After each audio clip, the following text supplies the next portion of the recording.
Hello. Today we are looking at the effect on the market when supply changes. Remember, there are a number of factors that can cause supply to change, and we're not talking of quantity supply here, we're talking of just supply. And these factors include taxes. The government puts a lot more tax on the activities of suppliers or companies, then they're not likely to be able to produce the same quantity that they were producing before. So supply in that case is going to decrease, it's going to shift to the left. Or technology.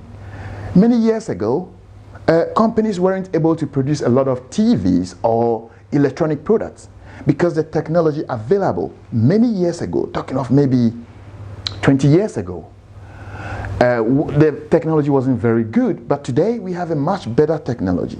So companies that produce electronic products can produce much more than before. So in that case, the supply curve is going to shift out.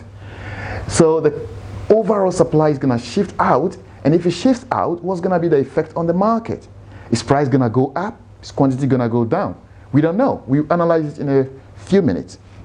Then, for the purposes of this discussion, I will limit the factors that cause supply to shift to 3. There are more than that. So the number of sellers in the market.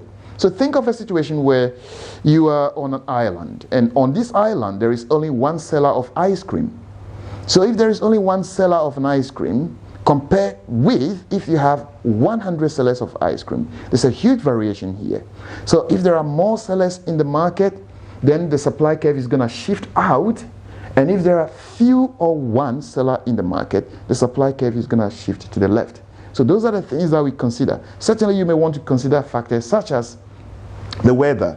So for agricultural products, if the weather is adverse, in other words, the weather is really bad, it's not raining anymore, say in a country such as Kenya that produces coffee, or countries such as India that produces some vegetables and spices, then the supply for these products is going to decrease. And if that happens, what's going to be the effect on price and quantity? That's what we are looking at today. So let's start. Let's draw our graph and start the analysis. So again, we have our normal demand 1 and supply 1 here. We have an equilibrium which we call E1, and that gives us a quantity Q1. As always, we have quantity here because we don't have enough space. I'll just put Q. Q stands for quantity. And here we have our price. Okay, there's always price here. So let's analyze the positive and the negative effect of supply changes on the market. So let's start with the positive. Let's start with the positive. So think for a moment that the government has reduced taxes that suppliers pay, say on the production of cars or electronic goods. If the government has reduced the tax on these activities, then supply is likely to shift out. Supply is going to increase. A lot of students get confused when we talk about increase. They think the supply curve has to be up here. No.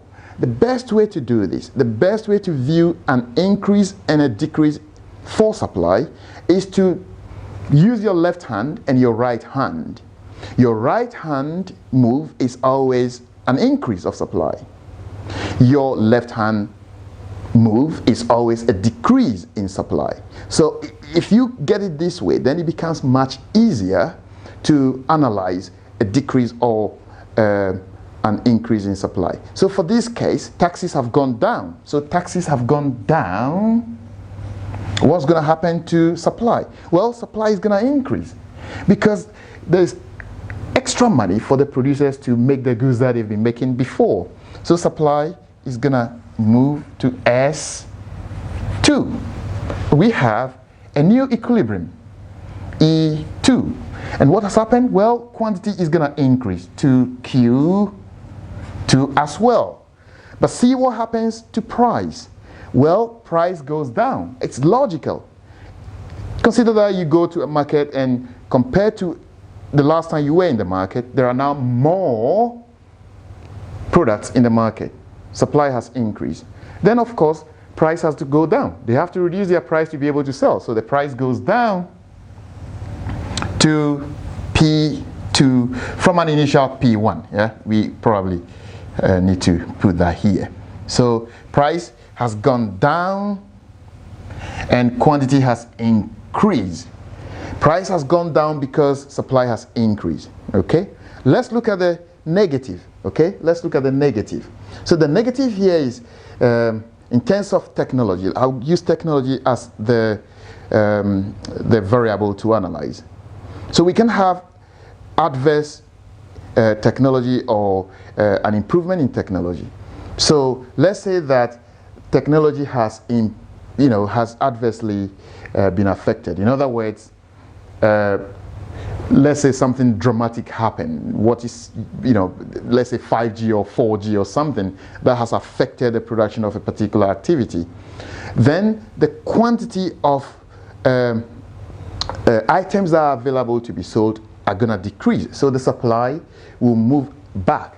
So if there is an adverse technology that is meant to help to produce more and more, is no longer there, then the supply is going to move to the left. Remember, shift to the left is always like this. It's always going to be like this. Students get confused because they think this movement is an upward movement. No, it isn't. It goes to your left. So that's very, very important to remember. What has happened to price in this case? Well, demand remains the same, but there isn't enough in the market to be purchased. So if there isn't enough because the supply curve has shifted back, then price will go up to P3. Price is going to go up. And what happens to quantity? Yes, we know quantity has decreased to Q3. Quantity has decreased. We still have our equilibrium 3 here. So in summary, here is what happens. A supply change can cause both negative and positive. If it's negative, the supply curve moves from S1 to S3. Quantity decreases from Q1 to Q3. Immediately, that causes price to rise from P1 to P3.